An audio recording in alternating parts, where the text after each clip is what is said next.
What can I say about satellites?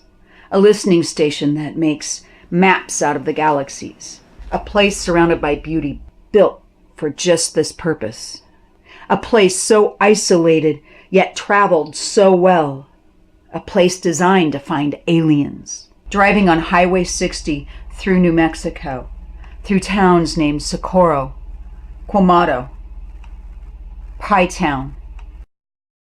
Out here, most people would think desolation, isolation, quiet nothingness.